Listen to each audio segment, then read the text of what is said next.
All right. Good morning. The September 16th, 2025 meeting of the Transportation Committee will come to order. It is 9:33 a.m. I am Rob Saka, Chair of the Transportation Committee. Will the committee clerk please call the roll? Councilmember Kettle. Here. Councilmember Rink. Present.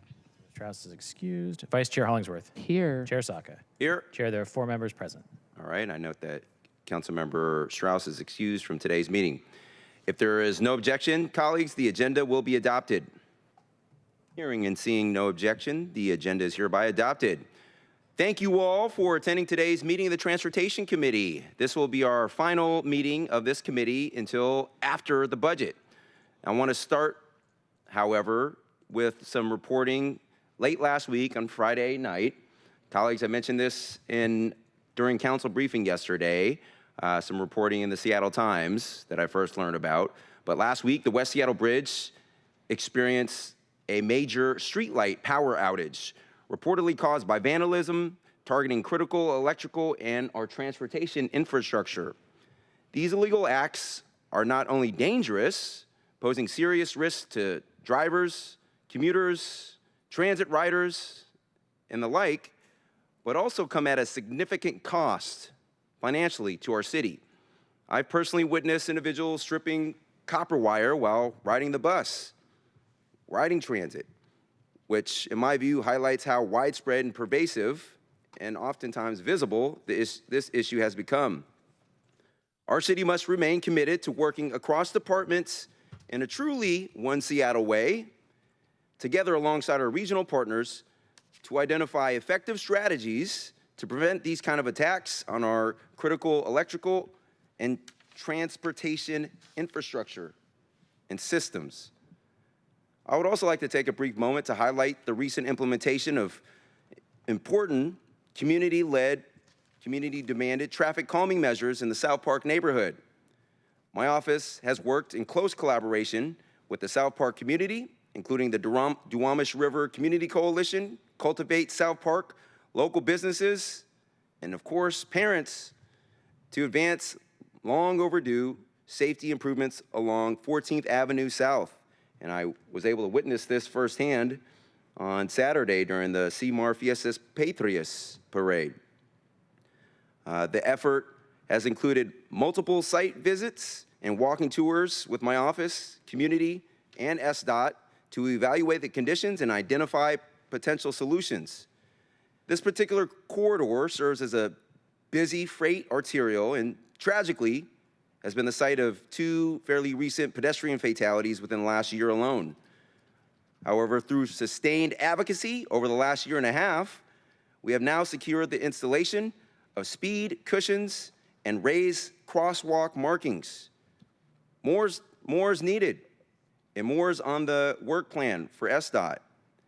But I do want to take a moment and pause, reflect, and in this case, celebrate some initial good news and how our city, as executed by the department, is working to be as responsive to communities as possible, to create safe systems and safe streets for all. I want to personally extend my appreciation to the Mayor's Office, SDOT Director Emery, Chief Safety Officer Vinu, shout out to Vinu, for their partnership and leadership and being willing to show such level of responsiveness and their shared commitment for me and my office and impacted communities to do more and be impatient about these issues. The successful implementation of these improvements required complex coordination across departments, including with the Seattle Fire Department, to maintain appropriate emergency access, as well as support from our regional partners. However, these traffic calming measures are an important advancement in our efforts to reduce vehicle speeds and create safer, more accessible crossings for South Park residents and visitors. Again, further improvements and upgrades are on the way in the work plan.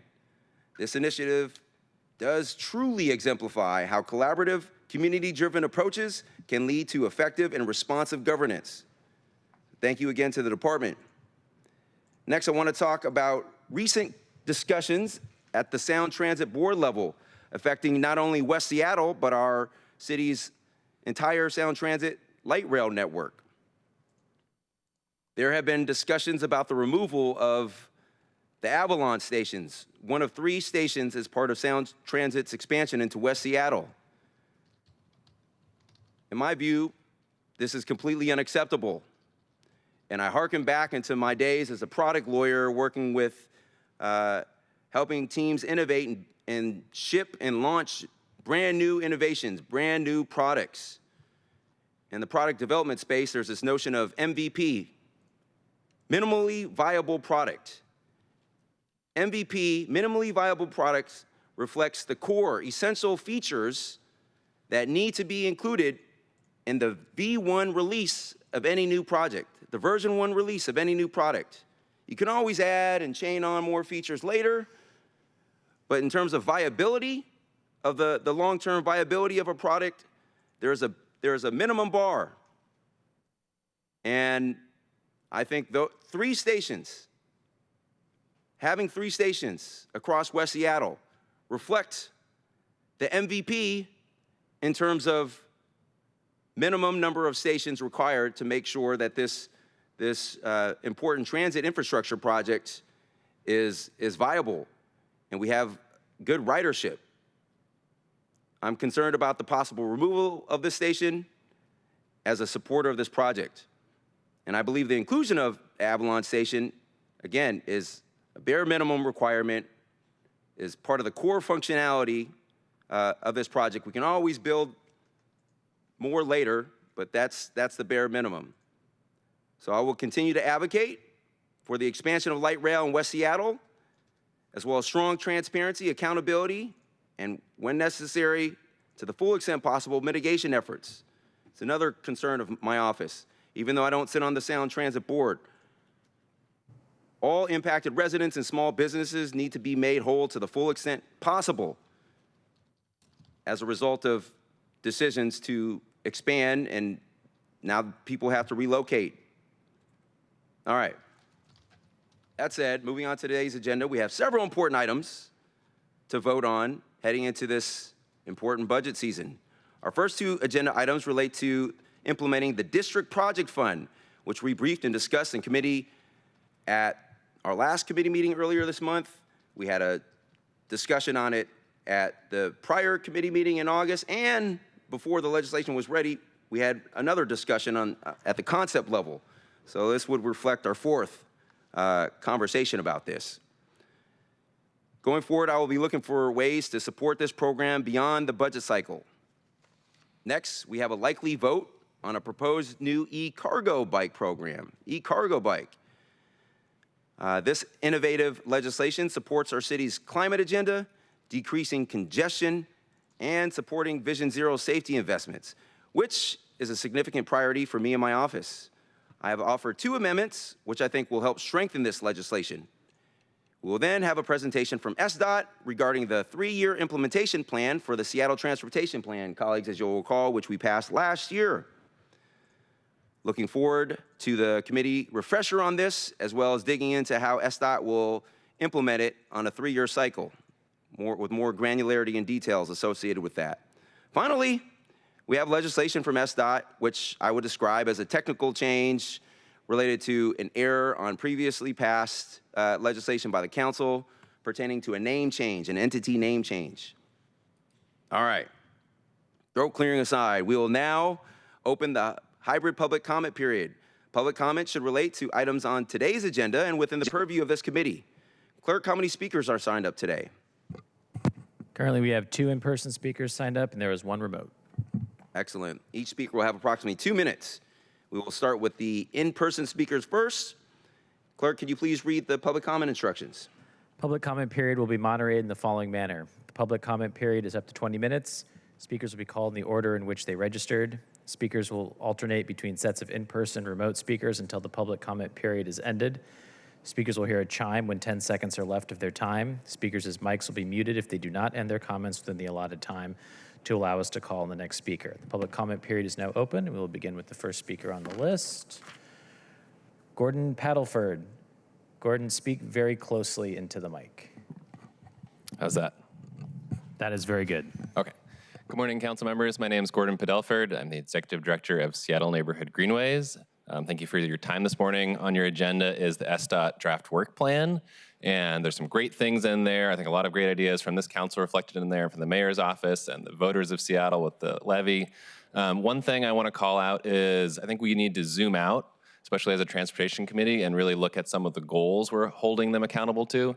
Right, Vision Zero, for instance, there's a lot of great Vision Zero projects in there. We were just hearing about a great project in South Park. I'm really excited about that one to save lives. Sorry, I'll speak more into the mic. But looking at it at the systemic level, are we making progress? Right, that I think is an important role for this committee to think about in terms of accountability. And the answer currently is no. We're not making significant progress on our Vision Zero goals. So we need to look really hard at that and figure out how we're going to get that back on track. SDOT has good folks. They're doing good projects. Those projects are keeping people safe. But at the systemic level, we're not making sufficient progress. And the same is true for our climate and our mode shift goals, right? In District 3, I'm a resident. You know, the Rapid Ride G line is moving more people than ever, which is awesome. But if you look at our bus ridership overall, we're not moving enough people onto transit right now. Same thing is true for walking and biking. And so how do we think about not only the individual projects, which are good, but the system as a whole and how we're meeting our goals as a city on climate, on safety, on equity, all of these different things that we care deeply about as a city. And with my 30 seconds remaining, I will just say on the comp plan, throwback to last Friday, we have an opportunity to make Seattle a lot more walkable. 44% of Seattleites can walk to something they need in their daily lives, whether that's a drugstore or a grocery store. But with the neighborhood centers idea and with corner stores or whatever we're going to rebrand them as, there's an opportunity to make even more parts of Seattle walkable. Because if you can't walk to your daily necessities, we can have recreational sidewalks for walking your dog, but you can't get your kids to school. You can't run your errands. So that's just one plug for a more walkable comp plan. Thank you. Thank you. Last in-person speaker, Jason Lee. Good morning, council members. My name is Jason Lee, and I co-lead the Fix the Late campaign, and I'm here today to advocate for bus lanes on Denny Way. I was here 2 weeks ago to discuss the flaws in SDOT's decision to reject bus lanes on Denny. Transit is how we fix traffic, and their numbers just didn't make sense to us. So since then, we have asked SDOT, how many drivers did your traffic study assume would switch to taking their bus? Their answer was 0. It is completely absurd to think that drivers would ignore a bus that would save them over half an hour on their commute. SDOT and the mayor's office have repeatedly claimed to put transit first. So why do they think that people will put transit last? Chair Saka, I know you care a lot about good governance, so I ask you, why did SDOT spend nearly 2 years of time and taxpayer money on a transit study that ignores transit? What was the point in studying a bus lane that they thought nobody would use? How did leadership approve a study with such a grossly negligent oversight? When we expand our roads and highways, we don't assume that people will ignore the new lanes. When we permit new housing, we don't assume that the units will sit empty. You talked about Avalon Station earlier. Imagine how frustrated you would feel if Sound Transit came to you and said, 0 people are going to use this new station. So why is it any different for this bus study? Better transit is the best way to get people out of their cars, and the data shows that it's working. The Seattle Times recently reported that car ownership rates in Seattle have dropped by nearly 10% since 2017. This is incredible, and we need to keep up the momentum, but that won't happen if SDOT keeps assuming that drivers are physically incapable of leaving their cars.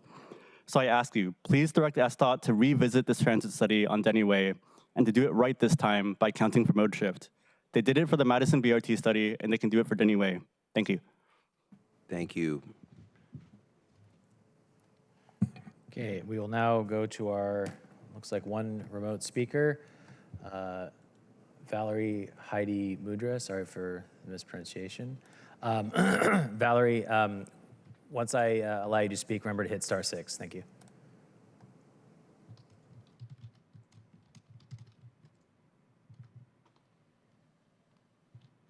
Hello, Valerie Heidi Mudra, Belltown resident. Good morning. Last week, petitions with over 250 signatures and a cover letter were presented to Council Saka and Kettle with a copy of the cover letter to all council members regarding concerns about scooters, e-bikes, and bicycles on city sidewalks. These petitions shared concerns about pedestrian and rider safety, as well as the aesthetics of the transports haphazardly abandoned on city sidewalks, doorways, and crosswalks. As recently as yesterday, there was an article by Naomi Ishisaka in the Seattle Times. Scooter injuries are on the rise in Seattle. The Seattle Times also noted in a study that cargo bicyclists rode on the sidewalk 37% of the time. The petition submitted requested that the city review current policies and procedures related to these transports. Until such times as these issues are resolved, the council should not consider allowing e-cargo bikes. A few issues. A $69 parking infraction is proposed. Does this include on city sidewalks? What is the mechanism for enforcement? What about riding in violation of traffic rules, i.e. wrong way, not abiding by traffic lights? Specifically, what is a pedestrian zone? Why not say sidewalks? Per the pedestrian master implementation plan, the intent was to rapidly advance pedestrian-focused policies and initiatives that promote safety and accessibility for people who walk. The introduction of scooters and e-bikes definitely has not supported this policy. This legislation does not as well. I have a general concern that these e-cargo bikes will be used in a manner similar to scooters and e-bikes, jeopardizing the safety of anyone walking on the city sidewalks. I walk regularly. For the most part, bike lanes are not used. We do not need these additional transports on both sidewalks and city streets, speeding, zipping in and around pedestrian vehicles, and not abiding by traffic rules, i.e. going the wrong way, ignoring traffic lights. I appreciate your listening to this and would like to hear your comments. Thank you.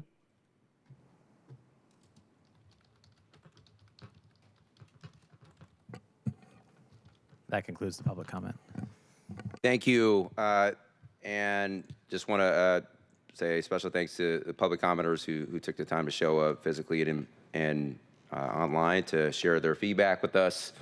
I'll say, Mr. Paddleford, the reminder that we need to kind of zoom out and focus on the strategic big picture with respect to whether our city is achieving some of these ambitious climate goals or safety goals, really important. That's something that me and my office are thinking very, very closely about, and no doubt my colleagues are as well, and we'll have an opportunity shortly to address some of that.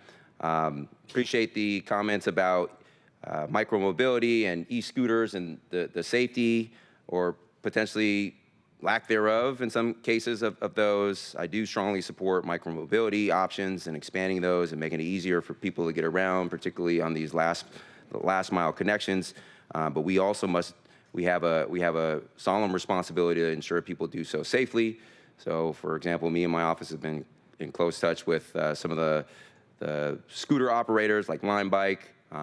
We've received a number of constituent concerns across Seattle pertaining to safety of those, including in my own district in High Point. And so that's a top of mind issue for me as well. And then finally, the Denny Way suggestion.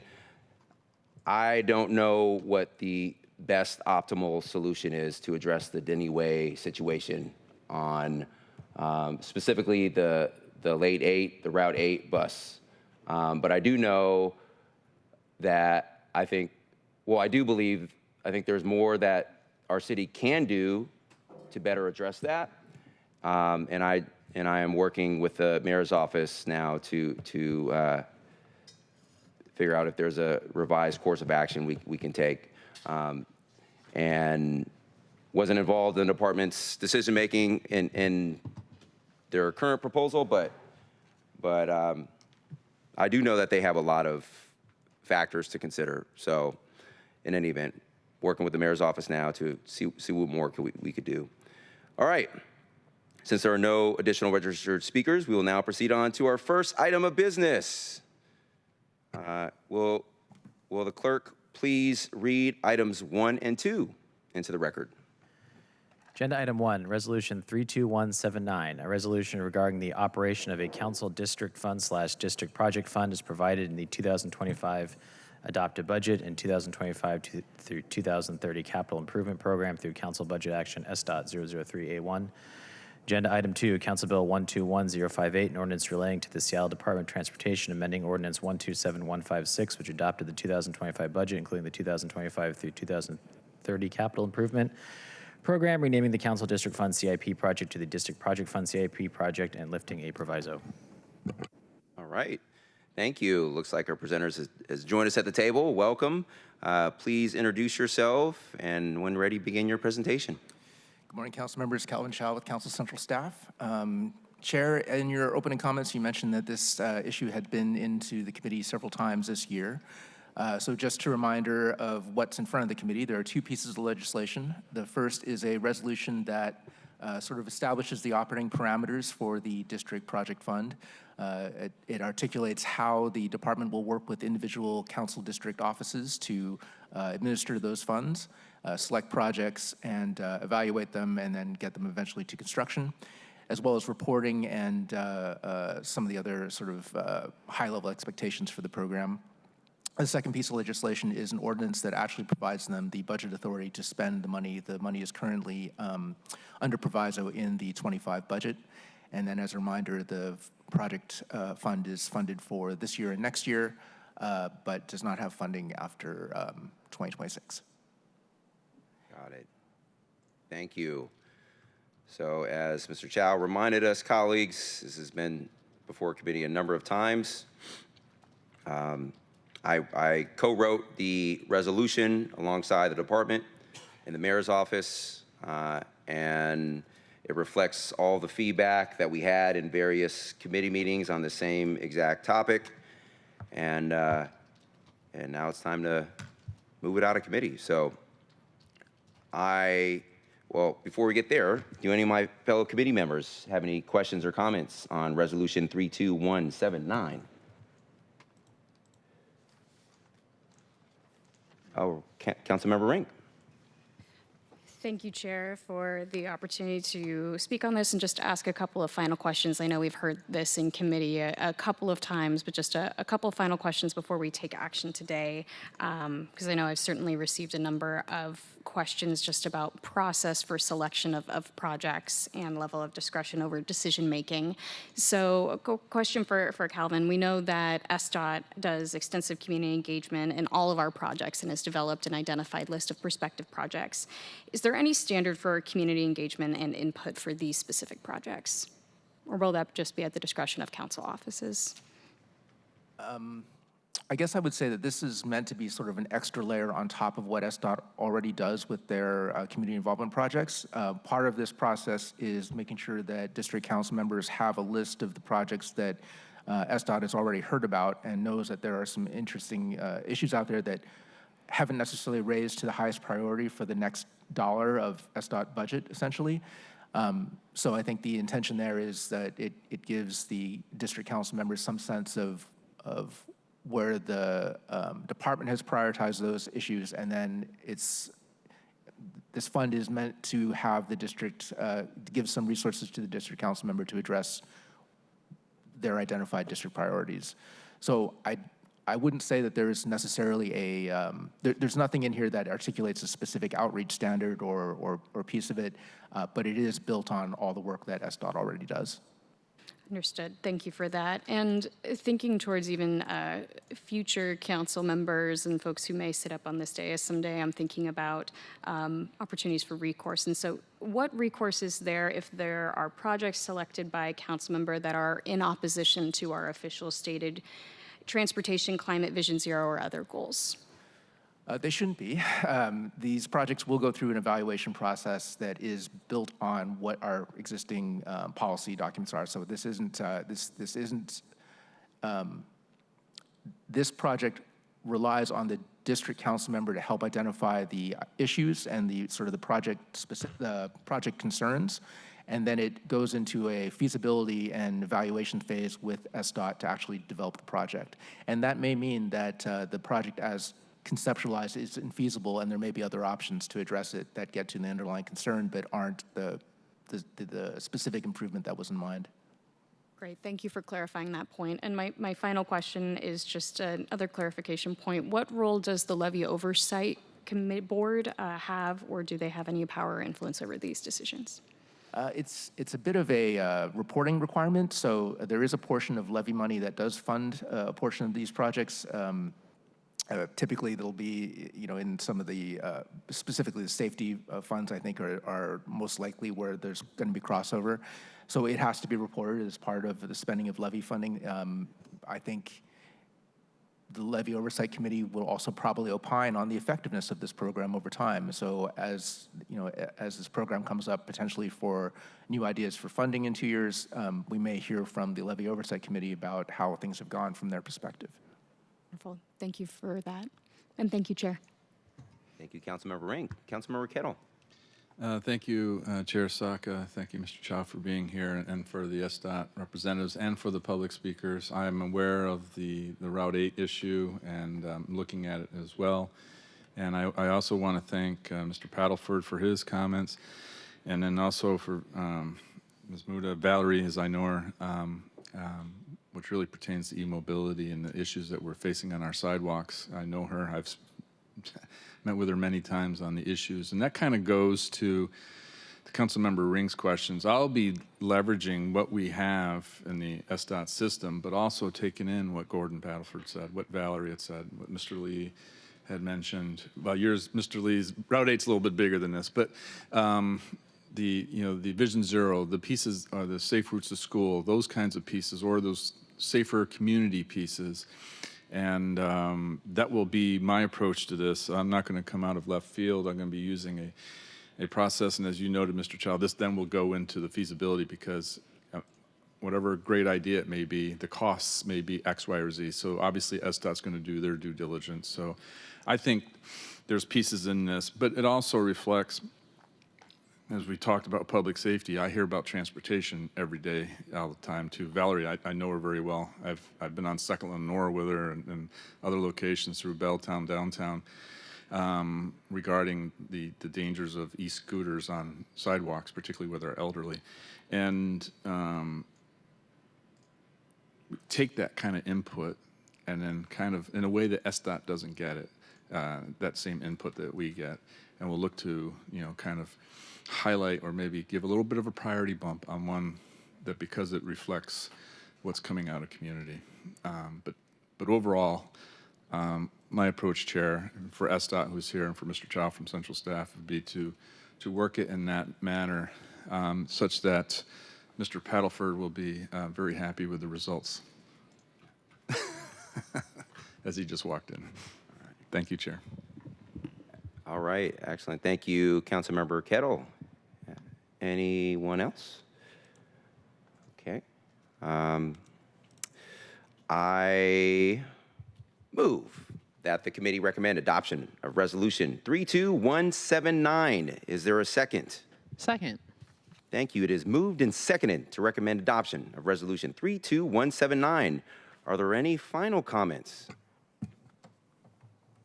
Hearing and seeing none, I will just note that excellent questions, colleagues. Thank you. I share the underlying concerns. I think this is intended to be a new type of safety program and investment to supplement, not replace, existing efforts. And I think, I heard Cal say essentially that. And so looking forward to working with the department to implement this program. All right, if there are no final questions, comments on this bill, will the clerk please call the roll on the recommendation to adopt Resolution 32179? Councilmember Kettle. Aye. Councilmember Rink. Yes. Vice Chair Hollingsworth. Yes. Chair Saka. Aye. Chair, there are 4 votes in favor and 0 opposed. All right, the motion carries, and the committee recommendation that council adopt Resolution 32179 will be sent to the September 23rd, 2025 City Council meeting.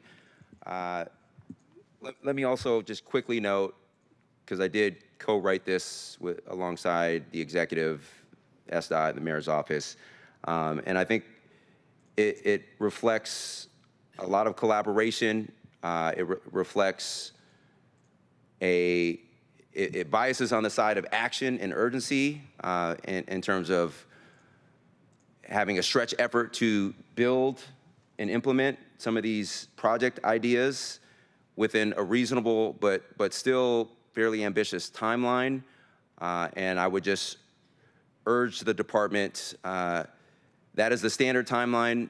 There may be exigent circumstances where one of these projects needs to be expedited outside of the timeline that we called out here for any number of reasons. We know if there's willingness to do that, whether it's next day make critically needed repairs to the bike lane along 4th Avenue, some of these treatments and I wouldn't say South Park because that's a multi-year effort, but Elki, Harbor Avenue, if there's a willingness, it can be done, but I am mindful of the severe strain and burden that can impose on the department to accommodate these rush urgency efforts. I would just encourage them to be flexible as needed on some of these projects. Colleagues, if everything is a priority, it needs to get done yesterday. Nothing is a priority. And so please think about that as we implement this program together. All right. Do any of my fellow committee members have questions or comments on Council Bill 121058 to lift the proviso? All right, hearing and seeing none, I move that the committee recommend passage of Council Bill 121058. Is there a second? Second. It is moved and seconded that the committee recommend passage of Council Bill 121058. Are there any further comments? Hearing and seeing none, will the clerk please call the roll on recommendation to pass Council Bill 121058? Councilmember Kettle? Aye. Councilmember Rink? Yes. No Strauss. Vice Chair Hollingsworth? Aye. Chair Saka? Aye. Chair, there are 4 votes in favor and 0 opposed. All right, the motion carries and the committee recommendation that Council pass Council Bill 121058 will be sent to the September 23rd, 2025 City Council meeting. We will now move on to our third item of business. Will the clerk please read item 3 into the record? Agenda item 3, Council Bill 121040, an ordinance relating to new vehicle types and curb allowances for e-cargo bicycle delivery, establishing a new vehicle type for e-cargo bikes, establishing rules for operations, parking, and loading for e-cargo bicycle delivery, clarifying new curb allowances for e-cargo bike delivery, and adding new sections 11.23.430 and 11.44.300, and amending sections 11.14.055, 11.23.120, 11.31.121, and 11.76.015 of the Seattle Municipal Code. All right. Let's see. Is everyone at the table that needs to be here? I think so. Okay. All right. Well, we'll give one more representative the opportunity to join us, should there be any more focused questions. Could you please introduce yourselves or reintroduce yourselves in case of Mr. Chow, and when ready, tee us up for conversation. Calvin Chow with Council Central staff. Catherine Rice, Curbside Management Electrification Program Manager.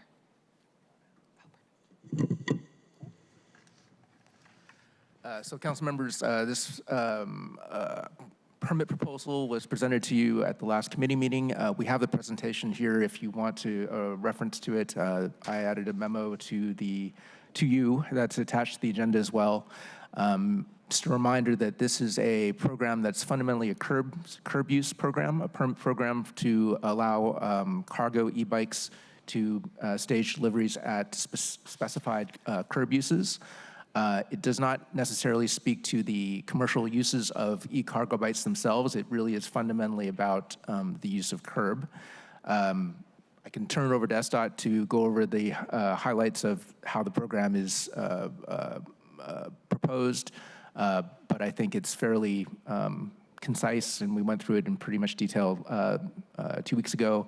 And then, Councilmember, just recognizing that you have 2 amendments that you're proposing for this legislation. All right, thank you.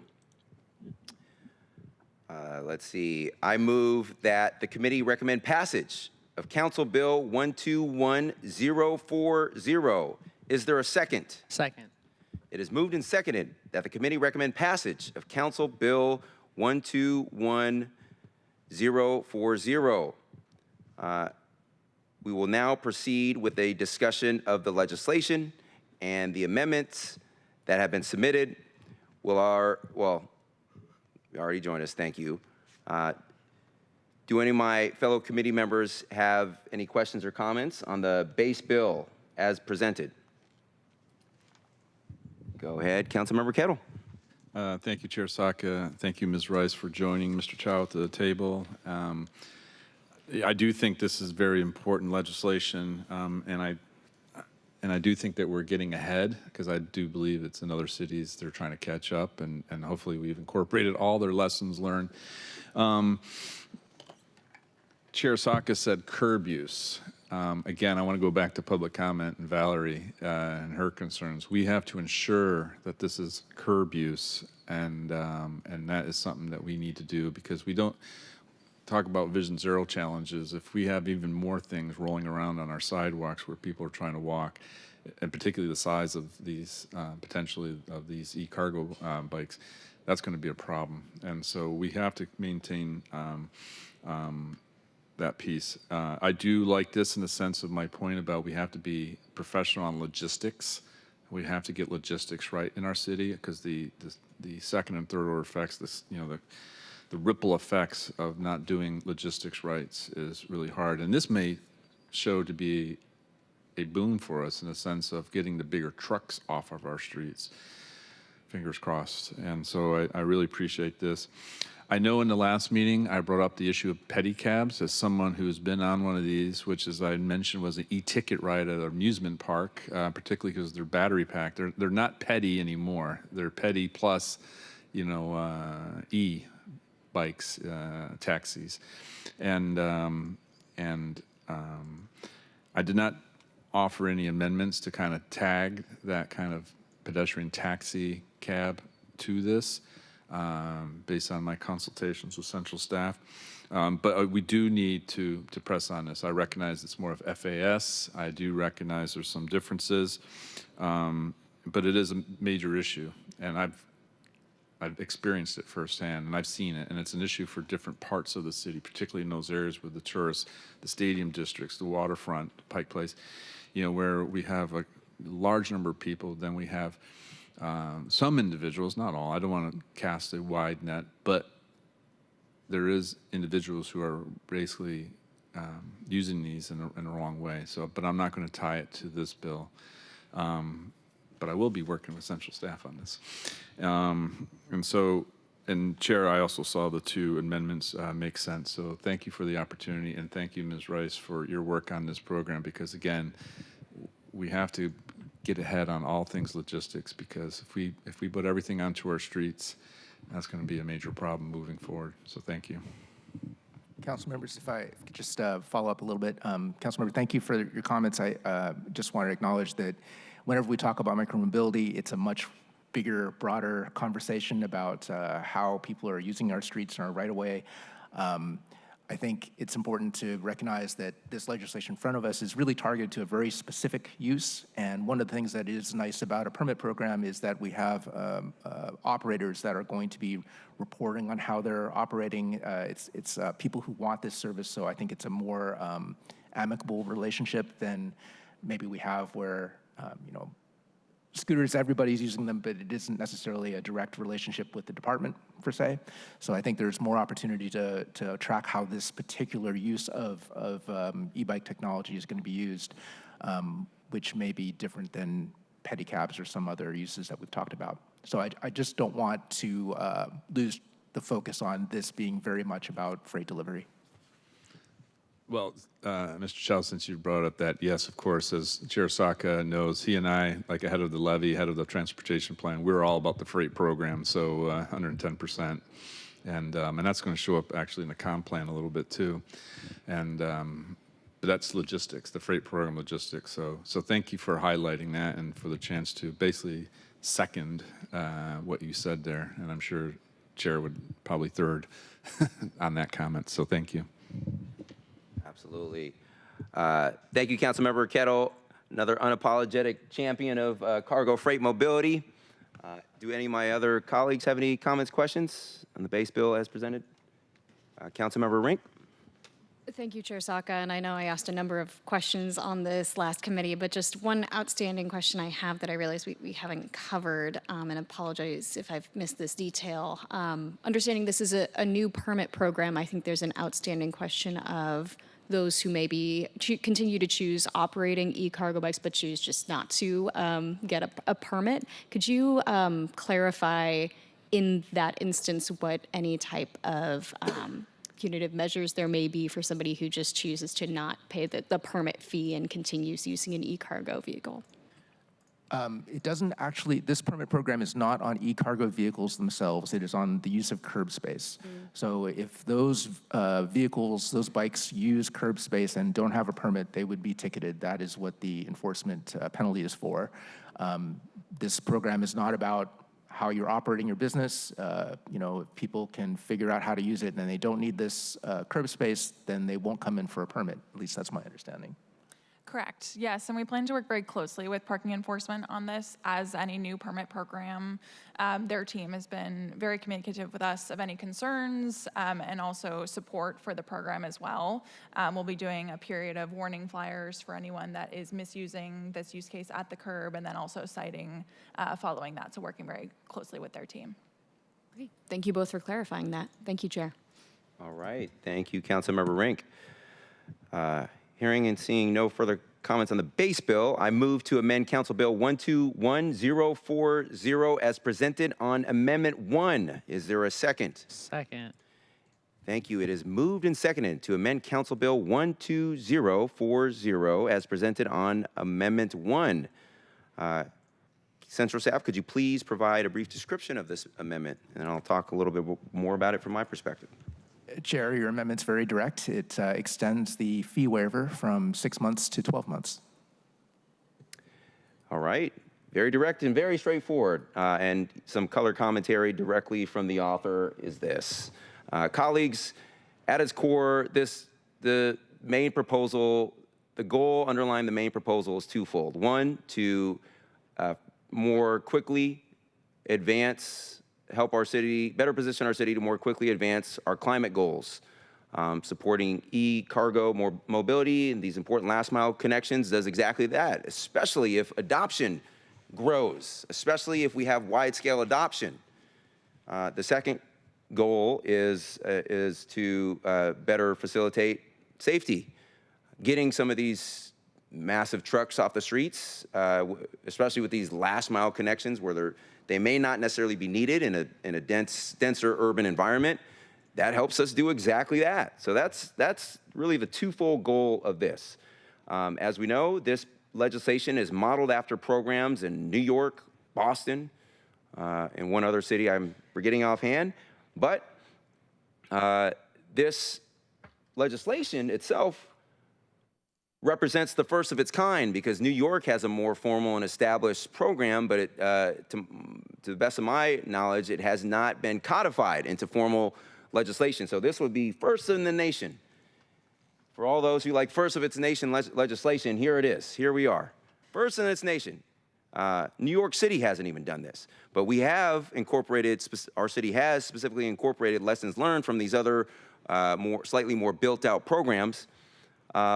And I don't know if colleagues had a chance to read the Seattle Times article from last week sometime from Nicholas Deshay on this exact proposal. But there was one quoted person in that article that said, well, the department, if they really truly want to drive adoption and encourage participation, incentivize participation by a broad number of stakeholders in this program, they should not charge anyone whatsoever for the permit, but just still encourage people to seek the permit, but there should be no charge for it. In terms of adoption of any product or program, making it free is across sectors, whether it's private or government, like that is the best way, most proven way, tried and true way to help drive adoption. And so in working with stakeholders, there was a proposal on the table from some directly impacted stakeholders on this program to waive the fees instead of 6 months, as in the base bill, to waive it for 2 years altogether. And want to respect some of the work that the department put into this, but I do ultimately want to better encourage and incentivize adoption and participation in this program, and I think there's a way to split the difference, so to speak. And not just among the big players. The big players have very advanced, sophisticated compliance teams, and you know they'll be fully compliant, and participate, hopefully. But more of those small, medium players want them to better participate in this program. So I think 12 months, delaying the fees for 12 months strikes a better, more appropriate balance in terms of driving participation in adoption, and having had conversations directly with the department about this myself directly.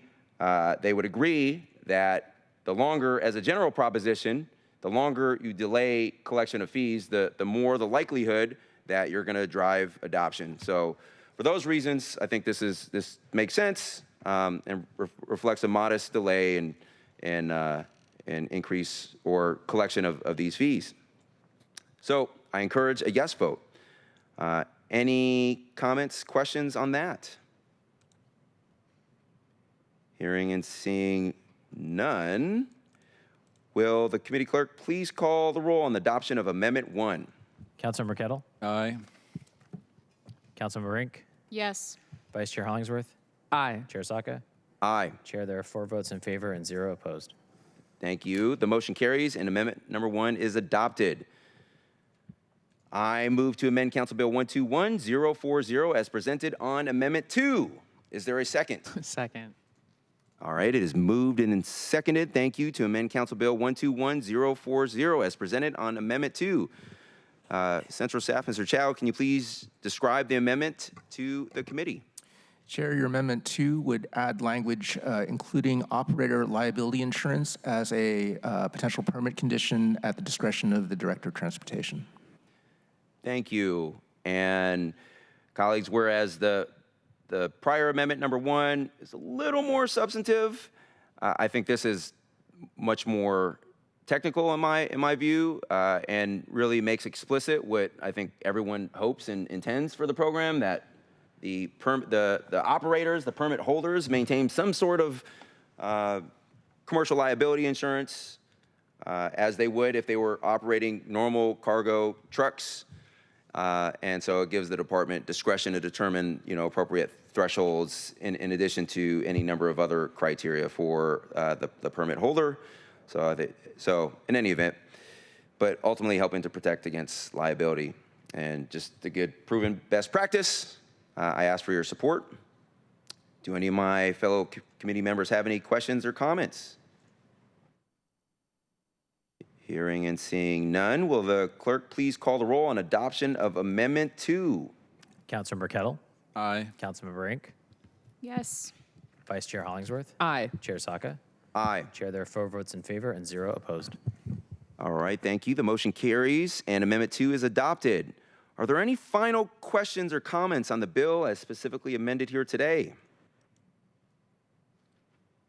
Hearing and seeing none, will the clerk please call the roll on the recommendation to pass Council Bill 121040 as amended? Councilmember Kettle? Aye. Councilmember Rink? Yes. Vice Chair Hollingsworth? Yes. Chair Saka? Aye. Chair, there are 4 votes in favor and 0 opposed. All right, the motion carries, and the committee recommendation that Council pass Council Bill 121040 as amended will be sent to the September 23rd City Council meeting. We'll now move on to the 4th item of business. Will the clerk please read item 4 into the record? Agenda item 4, Seattle Transportation Plan, 3-year implementation plan. Thank you. And will our presenters please join us at the table and share your presentation? When you're ready, please introduce yourselves and begin your presentations.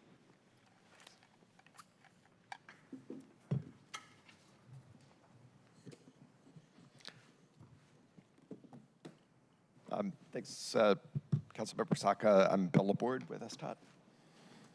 Megan Shepard, Interim Director, SDOT's Policy and Planning Division. Would you grab that one? And Sarah Strand, Principal Planner with the Revenue and Capital Development Team at SDOT. So thank you, council members and Chair Saka, so much for the opportunity to be here today and share the very first Seattle Transportation Plan, first year, like 3-year implementation report. This marks a major milestone for us, SDOT. This is something new, not only in its content, but in the purpose. Can you go back a slide for just a sec? Thanks. Because it's what we're going to talk about today is an organizing framework for SDOT's work that brings it under the broad umbrella of the Seattle Transportation Plan. We're kind of in a very special, unique, happy planner place in the sense that we have this freshly created 20-year vision for transportation, as well as the passage of the 2024 transportation levy. So it's like fresh new vision plus funding. And what we're here to talk about today is sort of like our first steps on how that funding can really bring it to life. I really want to take a moment to say thank you, Council, members of the Transportation Committee, Chair Saka, for all of your partnership on the adoption of the Seattle Transportation Plan and the creation of the 2024 transportation levy. So we wouldn't be here without the work we have done with you. So this report, we're gonna walk through it today, but I wanna just sort of like highlight that part of what makes it special, right, is that it's a fantastic educational tool for the public. It's a look into SDOT in a way that we haven't provided before, a real breadth, and it really uplifts some of the things that the public may not know about as much, but also in terms of like internal coordination. As you know, SDOT's very big, and it's really been a unique opportunity to work across people from across the department to see how our work connects, interrelates, and advances us towards the goals of the STP. So on the next slide, just a little reminder of our Seattle Transportation Plan vision. The vision was built through extensive public engagement. So over 2 years, SDOT connected with over 7,000 people at more than 80 community events, collected over 76,000 data points, received 9,000 survey responses, 8,000 map comments, and all of that time and effort that people put into this helped shape this vision and helped shape the Seattle Transportation Plan. So that enabled us to co-create with community like the guiding goals and strategies that are now driving our work. So that was one thing that was really special about it, is the extensive engagement. The second one is that it represents a shift in our planning away from being very modal into integration across the modes. That is taking us towards more holistic planning, where we're able to think about the needs at one time of all the users of the system. And it also really helped create a strong anchor for the levy. It was very clear what our proposed vision was as we were going about the business of working closely with community to define that. So what we're gonna do today is we're just going to further elaborate on how the investments, the programs, the policies, the partnerships we'll be working on will be advancing the STP and where we're gonna be focusing over the next few years. The resolution that you adopted when you adopted the Seattle Transportation Plan as our vision called for us to identify near-term priorities and to ensure those priorities align with the adopted capital improvement plan and the voter-approved transportation levy. So here we are today presenting this implementation plan to you. This report does not represent a brand new planning effort, based upon all of the robust engagement we had through the STP, all of the engagement throughout the development and passage of the transportation levy.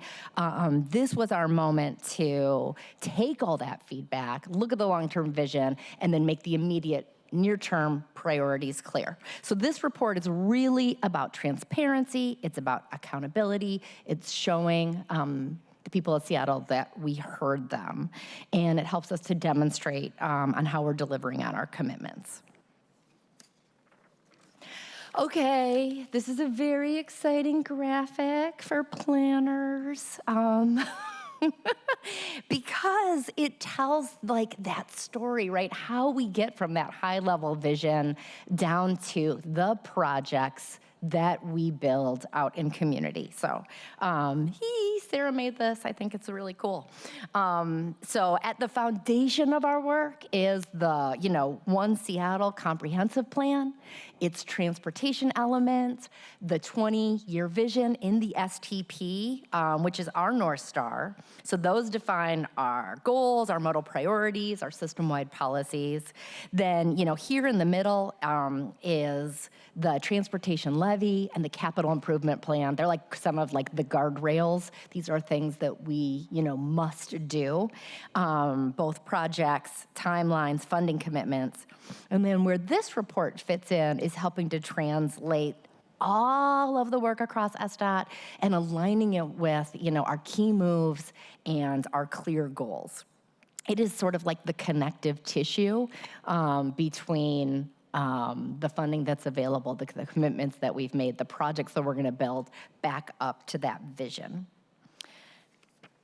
So with that, I'm going to pass it to Sarah. She is going to briefly revisit the fundamentals of the Seattle Transportation Plan because they are the framework for what is in this implementation report. And then she's going to give us some highlights and walk through the report itself, along with highlighting what comes next. Great. Thanks for setting the stage, Megan. So before I dig into the details of the implementation report, I am just going to cover some of the core structure of the STP because it's really important to understand that because that's really the architecture for how we organized this implementation plan. So we can go to the next slide, please. So what is in the STP? It's a thick document, so we've really condensed it down to give you a quick refresher, but there's 6 guiding goals, and within each of those, there are a range of key moves. And as a reminder, those key moves are the strategies that we worked with community and stakeholders to identify as being really the most vital to achieving those goals. And then across all of those, there are implementing actions identified in the STP, 173 in total. And those are really the roadmap for how we're going to make our key moves. In addition, there's a part 2 of the STP that identifies 8 functional elements. And as Megan mentioned, the STP supersedes our 4 what used to be standalone modal master plans. So bike, ped, transit, freight. Those are now included, just kind of reinforced through the functional elements of the STP, and they are accompanied by priority investment networks still. In addition to those, we also have 4 new functional elements that were created with the STP to represent our curbside management, our vehicles, our people, streets, and public spaces, as well as our new and emerging mobility work. In addition, the STP identified 81 large capital projects. Those are our 20-year mega corridor aspirational projects. So in reality, those are a lot of smaller multi-phase projects that you see come through on a year-to-year basis, but that's the 20-year vision for our future transportation network. And then last but not least, we have 3 tiers of performance metrics. This is how are we measuring success? What are we striving for? What are our performance targets? And so what I think I want to make really clear right now is the organizing framework for the implementation plan is really focused on responding to this question of how are we implementing our goals and our key moves? How does our work connect to this framework? Our capital project delivery continues to be conveyed through annual work plans, through our annual levy delivery plan. A lot of it's already pre-baked, committed to in the levy. And then our performance metrics, you will see that is not included in this report because the resolution that adopted the STP directs us to deliver that separately. So that'll come next year on a biannual basis. And so this is it. This is the organizing framework for the implementation plan, the meat of it. You'll see our 6 goals: safety, mobility and economic vitality, sustainability, equity, livability, and maintenance and modernization. And each of these have the goal statement and each of the key moves under them. And you'll see a page dedicated to each of those in the section of the implementation report. And we speak directly to the overarching work that we're doing to advance the goal, and then specifically to each key move. How is our work organized to directly tie it to the outcomes that we're trying to achieve? We can jump to the next slide. So before I dig in deeper to the details of the implementation report, just a quick review of how we've gotten here today. And so after the levy was approved by voters and the first annual levy delivery plan was presented to City Council, we began coordination to get the report compiled. We followed the requirements of the adopting resolution and began working with our modal boards, hearing about some of their initial priorities at their board meetings. And then just a fun anecdote to share is that we had a joint board workshop. We brought all of the bike, ped, transit, and freight modal boards all together in one space. And it was a really great event, a lot of cross-modal learning, people getting to hear different perspectives outside of their board's purview. So whether that's freight priorities or pedestrian priorities or transit. And I think it really resulted in a stronger outcome with this implementation report. And we've also been working with the TEW, Transportation Equity Work Group Subcommittee on transparency, accountability, and decision-making. And they've been helping to guide us on advice on how to make sure that we don't just publish a PDF, but think about accessibility and how do we make sure that this gets digestible, interactive when we put it onto the webpage. And then as we continue after this gets published and go back out to community to re-engage with the long list of partners that helped shape the STP, how do we tailor the engagement to them to make sure this is a resource? So can we offer toolkits to CBOs or short videos to go on social media, or what that menu may look like? And we can proceed to the next page. All right, so now we get to dig into what's in this report that is presented for your consideration today. So a big flag up front, is my mic cutting out? Yeah. Okay. Big flag up front is that all of our work is very cross-cutting. So we know that there's a lot of things that could fit in all of the goals, and so a lot of this is jiggering our work to fit in the most logical place where we're seeing this is the most impactful work towards this key move.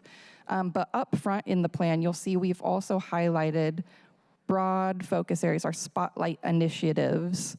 And so these are really cross-cutting. They're across all of our goals. They're citywide in impact. They're usually major coordination efforts.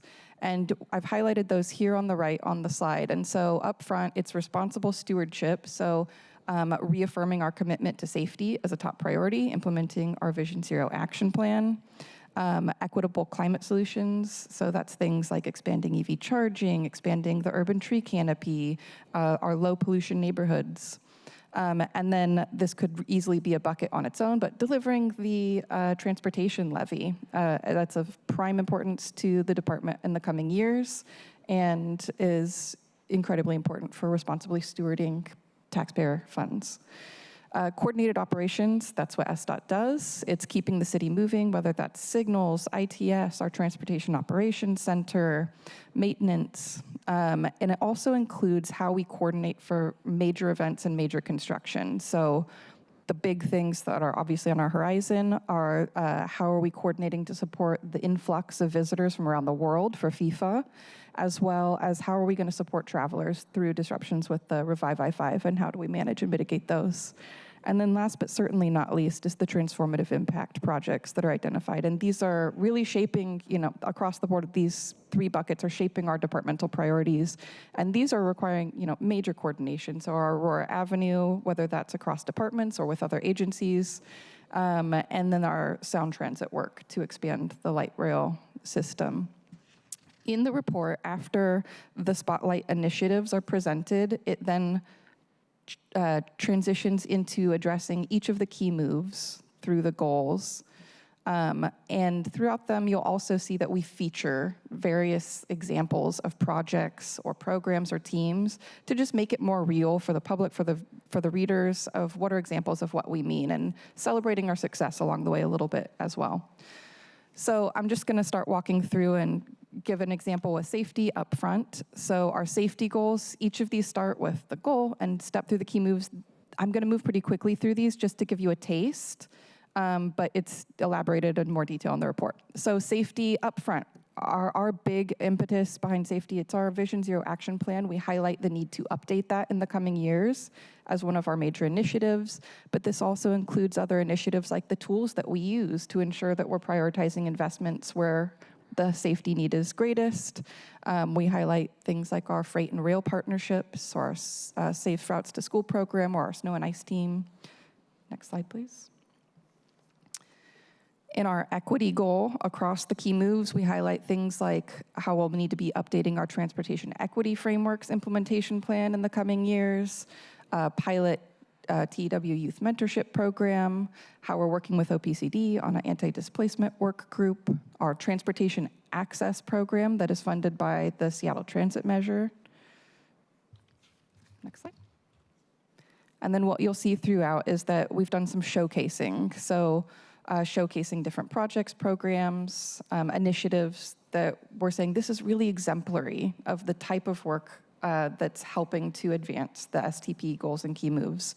So here we have the redesign and renaming of Fortson Square as a really excellent example of how we're centering the voices of communities of color and underrepresented groups in our planning and decision-making processes. Next slide. And then moving on to sustainability. So this is really structured around what's already documented in our climate change response framework and is directed by more than one climate executive orders. And this is really about how are we addressing climate change, but also improving livability in our neighborhoods. So there's things like piloting low pollution neighborhoods highlighted in here. We have expanding our EV charging access. We have commercial e-cargo bike program, which you've just taken action to help implement today. Congratulations and thank you. And then we also have things like our healthy streets or even our paid street parking programs and how that incentivizes or de-incentivizes different behaviors on a right-of-way. Next slide. And so here's an example of partnerships are a really important component of something that we've included in this plan. We really wanted to tell the story of how important it is that we rely on other departments and other agencies to make the STP vision into a reality. And so some of the examples here are low pollution neighborhoods. We're going to be having to work in very close partnership with community and with local businesses as we have conversations to come up with the concepts and designs for these. And learning from some of the things that are on the ground today, like the pilot that we're supporting at Pike Place Market. And then expanding EV charging and generally advancing the electrification blueprint in partnership with Seattle City Light, working with OSC. We can go on to the next slide. And then mobility and economic vitality. So almost everything that we do could fit in this bucket. So there's a lot here, but delivering on our levy is prime right up front. A lot of those capital investments are all about mobility and economic vitality, but you'll also see called out our support for the West Seattle and Ballard Link extensions, how we're supporting access and reliability across different modes, whether that's through metro rapid ride corridors, the historic investment in expanding and closing gaps in our sidewalk network, freight and bus only lanes, and supporting port connections to I-90 and I-5, to things like our Seamless Seattle wayfinding program that help make travel seamless for pedestrians, as well as things like digital tools for dynamic curb management, so things that you might not hear about as often. Livability, this is about making places for people to gather, to linger, to connect rather than just pass through. And headlining here is really our People Streets and Public Spaces program, as well as things like our neighborhood greenways, the different programs that we have to have neighborhood block parties, free permit programs for community, and some exciting projects that we have like the Occidental Promenade or the Spark Block and the longer term plan for the 3rd Avenue activation. We can go to the next slide. And then last but certainly not least is maintenance and modernization. And so upfront, something we're highlighting is the critical though sometimes invisible to the traveling public, infrastructure of our maintenance, and the behind the scenes things like our enterprise asset management and work order system upgrade that's going to create a lot of efficiency for us to be able to implement and do this work. And we also include things here like our ITS modernization, some of the autonomous vehicle policy and technology and innovation work that we're doing, bridge preservation, and generally our maintenance and operations here. And the next slide. And so the big feature here that we wanted to include was really calling out, celebrating, and honoring that everyone at SDOT plays a role in implementing our STP vision, from the planners and the project developers down to the boots on the ground who are building that vision into a reality. And so we showcase here the really specialized and diverse crafts across our crews who make this work happen in the plan, and are the ones out there maintaining and operating the system and helping to make this key move real. So we can go on to the next slide. So what's next? We're aiming to continue to hear feedback from modal boards who have been reviewing this. Tomorrow is the deadline for comments on that. There may be areas where we might need to add a little bit more detail or change emphasis.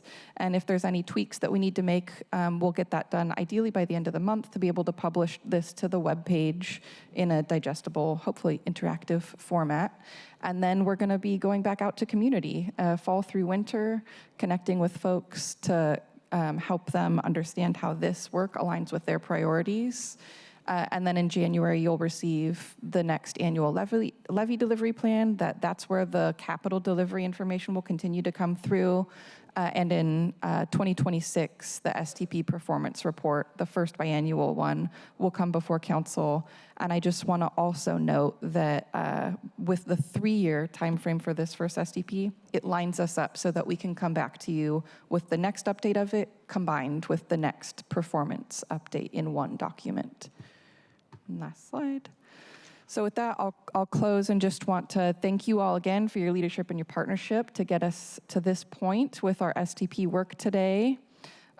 This is really just a reflection of our commitment to demonstrating to the public how we're making good on the commitments in the STP, and we're looking forward to hearing any feedback or questions that you have about the report. Thank you. All right, thank you, Ms. Strand, Ms. Shepard, and Mr. Laborde. Appreciate the update here. Colleagues, any questions, comments on the briefing today? Go ahead, Councilmember Kettle. Thank you, Chair Saka. Thank you, Ms. Shepard.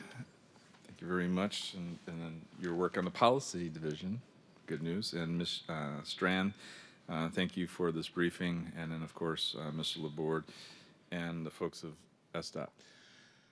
I got two things to say. One for SDOT. I love it. It's fantastic. And it shows what we can do, and the steps forward, and I appreciate it. And I noted that on one part too that you had neighborhood greenways in one of the slides too. Nicely done. Again, with a nod to our public commenters. But this is leadership by example. You're showing what city departments can do, and you have the various pieces in here. By the way, as I look at the slides, the only thing that I would say in terms of adjustments maybe is on slide 2. Seattle's not flat. That's my only critique. And the hills are important, and they actually play into a lot of the transportation challenges that we have. But what you're showing is how to do this work, and the steps that are needed to go through it. So I really want to thank Ms. Emery, the director, and all the members of the SDOT team for this work, and then stepping forward as we work on this together across the various pieces and how you brought the various pieces together, and the strategy. Because Chair, as you know, we could spend $1.3 billion just on sidewalks. But we have a freight program, as we talked about earlier. We have a bridge program, pedestrian. We have all these different pieces, and so it's about bringing these pieces together with a a way ahead with a strategy that's needed. So I just want to thank you very much for this. Okay, that's part one. Part two, Chair, is for the mayor's office.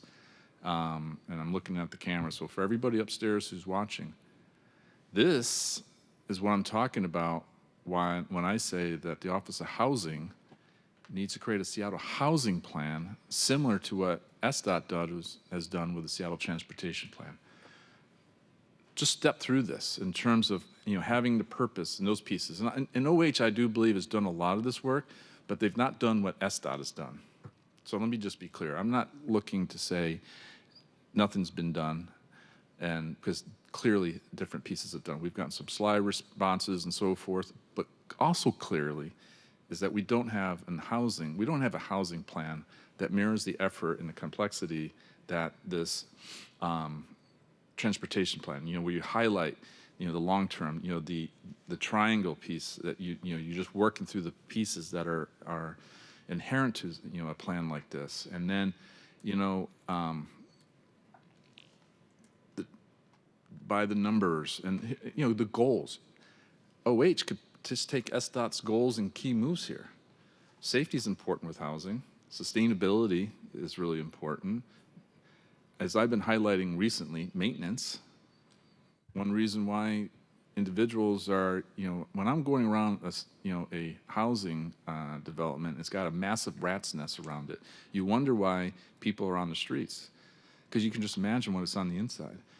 And there's other examples of that. Livability, equity, huge in housing. So these goals and key moves, I mean, you could just take STP and but OH on that. And then the approach and the process, and the advisory boards, these pieces, and it doesn't have to mirror exactly, but the approach and the process, the focus areas, these kinds of things, the work that's gone into this is so important.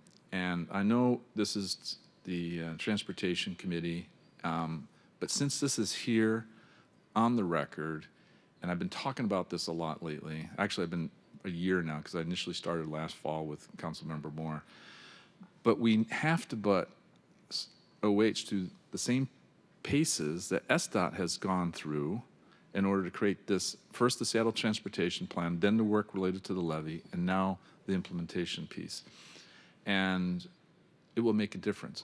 And by the way, I recognize, and you actually have ST3, you have King County Metro, you have different pieces. I do recognize on the housing plan requirement that we have KCRHA, the King County Regional Homeless Authority. We have now the social housing PDA and so forth. I recognize that. But we have to also incorporate what they're doing, just like when you're doing a freight program, you're working with the, the port and the rail, And so it's not like, out of bounds to say that. And I just want to thank again, and I'm coming back to SDOT now, I just want to thank you for the work you've done, but also leading by example and setting a path for other departments to follow. And for the folks in the mayor's office, this goes to what I've been talking about for quite a while, because again, in the long term, as I've said, in order to gain like our goals in public safety, we have to gain our goals in public health or in the human services world. And one way to do that is to have a process, particularly on housing, that mirrors, again, not exactly, but takes in these pieces, to move forward. So again, thank you, SDOT, for your efforts here. Thank you. Right. Thank you, Councilmember Kettle. Colleagues, any final questions, comments on this topic? Go ahead, Councilmember Hollingsworth. I'll be super quick. Thank you, Mr. Chair, and thank you, SDOT, for your plan. I'm going to be doing more of a deep dive in this, and so I just really appreciate the presentation. But if I could have some just quick thoughts, love to see the EV charging piece. I know a lot of people have talked about that, and as we are trying to excel into the future and make sure that we have low carbon footprints, the accountability and transparency, just tagging off of what Councilmember Kettle talked about, it's super helpful to follow along to see like real-time outcomes with having so much data that you all have and making it very digestible and easy, especially for the public as well. So people can comment about our progress on Vision Zero or on certain goals that we have. I think it really makes it helpful because a lot of times people get disconnected or disengaged with government because they just don't understand, or it's complex, or it's just buried deep in a 1,000-page document, but you all make it really digestible, so I really appreciate that. If I could highlight one thing that I've heard feedback is just continuing doing the outreach with communities that don't have access to come down for public hearings or are not on social media, or just finding out about certain things once they see a crew outside their home, you know, doing some type of construction project. I think that's really key because a lot of those folks just don't have the transparent access to government.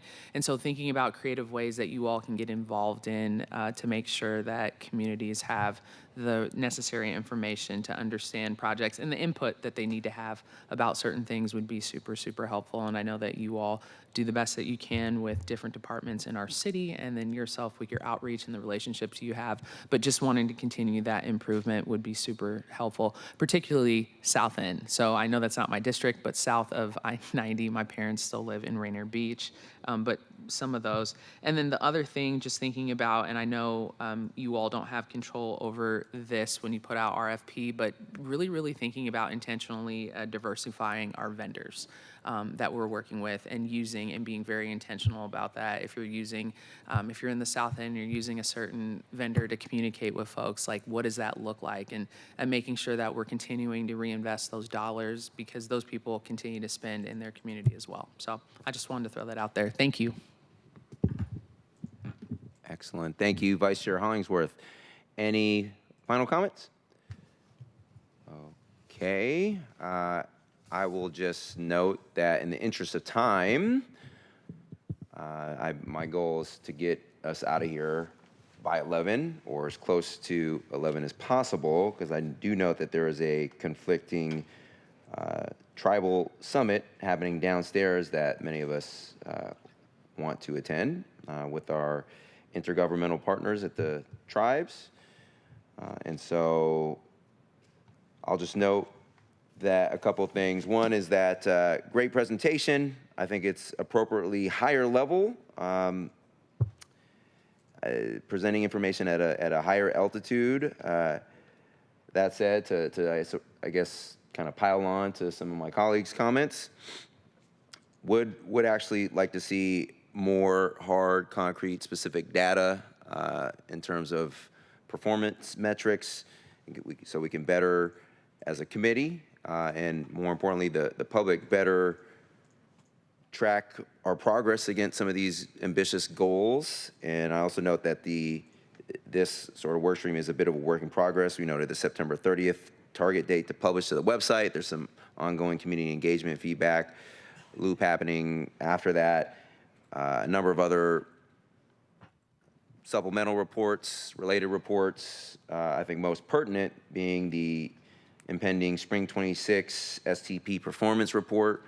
All that is to say, where I would expect more granular level detail, and certainly when you come in to present at the committee level, more easily, have it more easily digestible, so you can have more hard, raw, concrete data, so we can all see, measure our progress against some of these ambitious goals, and hold ourselves accountable to it. So we'll be inviting the department back to dive a little deeper into some of these performance metrics, but I appreciate this kind of initial update on this important work stream more strategically. So thank you. All right. Well, seeing no further questions, we'll now move on to our fifth and final item of business, very technical in nature, but important. Will the clerk please read item 5 into the record? Agenda item 5, Council Bill 121023, an ordinance relating to railroad franchises, amending sections 1 and 3 of ordinances 126969 and 126970 to correct an error in the name of a franchisee. All right, thank you. Will our due presenters please join us at the table and share a presentation? When you're ready, please introduce yourselves and begin your presentation. Yeah, good morning, council members. Thank you for having me. I'm Joey Aiken. I'm a supervising project manager at SDOT's Capital Project Division. I'm Calvin Shaw with Council Central Staff.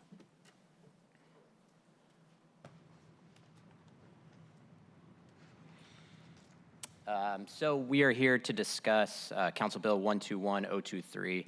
Its proposed legislation is just to correct a simple error in Ordinance 129669 and 126970. And hopefully you can, I'll give you guys a second. Can you all see the presentation? Not yet. Okay, I'll give you guys a second.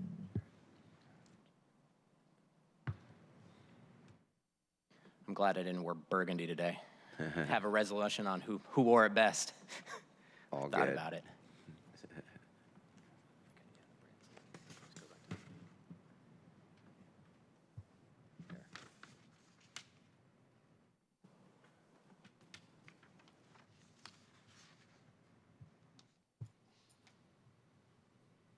Okay. So we're here to discuss Council Bill 121023. This proposed legislation, like I said, corrects a simple error in Ordinance 126969 and 126970, which were both voted on by Council back in December of 2023. Those ordinances are dealing with franchise agreements, specifically with BNSF and Union Pacific Railroads, who are the franchise holders for the Wacom Yard, which is adjacent to the north segment of East Marginal Way project. Since our project is federally funded, it's required for us to certify right-of-way, and to certify right-of-way, we need to update the franchise agreements to match the reconfigured rail yard of Wacom Yard. So the two ordinances specifically, there's an area of the north portion that the tracks are removed, so they no longer are there. So we updated the franchise agreement to reflect that. And then our project required the reconfiguration of the rail yard at Wacom Yard. So the other ordinance is for that. And then the next slide is just high-level view, simply showing the north part, which is 970, and the southern part, which is 969. So this is East Marginal Way, down by the ports, Terminal 30 and Terminal 25. If I could just jump in, a lot of the presentation here is just going to the background of the underlying project. This legislation doesn't really address the project. It is really just correcting a technical name change for the right-of-way with the railroads, which is, they have a lot of power in that. Yeah. And we have to, we just have to make this. It's largely ministerial. There's no policy choice here. Right. So yeah, just like Calvin said, there's no change in the underlying ordinances. It's simply changing the name of BNSF from Burlington Northern Railroad Holdings, Inc. to BNSF Railway Company, a Delaware corporation. And this was something after council had voted on this, and it went to BNSF to accept, even though it went through many rounds of review previously. Their legal said, hey, we need to change this, and since it deals with real estate, it requires council action. So we're just making this change and then finally being done with the railroads. Right. Happy, I'm not sure there's gonna be any questions, but happy to accept questions. Thank you. Appreciate the presentation. I think it is fairly straightforward. No inherent policy decisions baked into this proposal, but it is an important administrative, ministerial, very technical piece of paperwork that we need to keep moving along to enable the project. You know, this fairly technical, minor legal name entity change. In any event, colleagues, welcome any questions, comments from you all? All right. Hearing and seeing none, I'll just note that I inquired about the prospect of potentially granting the department some discretion to make these kind of fairly minor technical name change, entity changes in the absence of full council approval. but because it is like it's a specific charter requirement that if it's tied to real estate, that's why here we are. But because again, there's no substantive technical or substantive policy decisions to be had really as part of this. But here we are.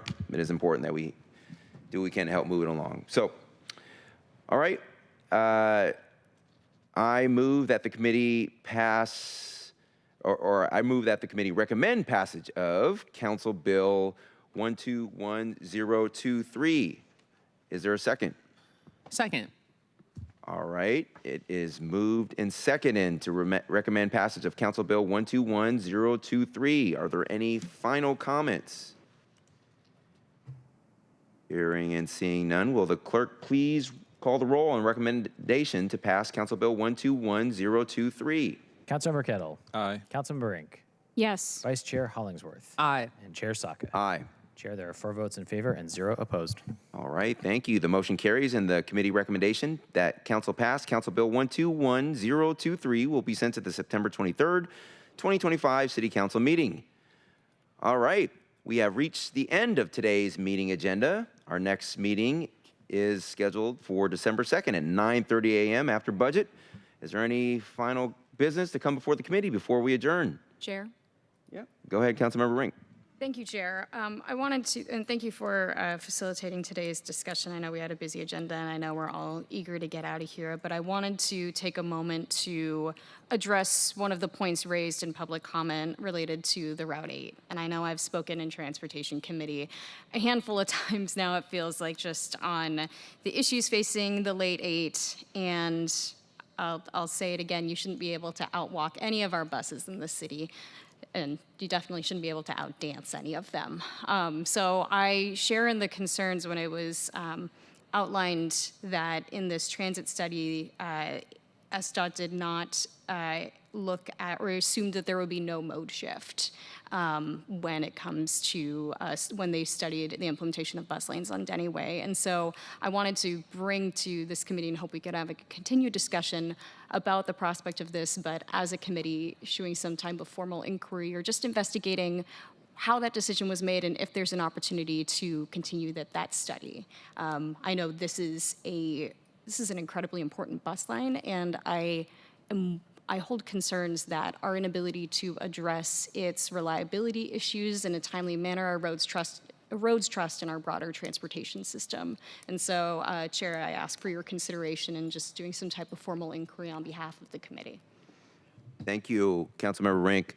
I welcome any specific proposal that you might have to better bring your concept idea to life. But I will note that me and my office are working closely with the mayor's office. I know a number of other council members are working to address the issue. I share the underlying concerns. I don't know what the best specific treatment is. I'm not a traffic engineer, but I do think that there is more as a city that we can do to better facilitate the Route 8 and make it not as much of a snafu. So thank you. Thank you, Chair. All right.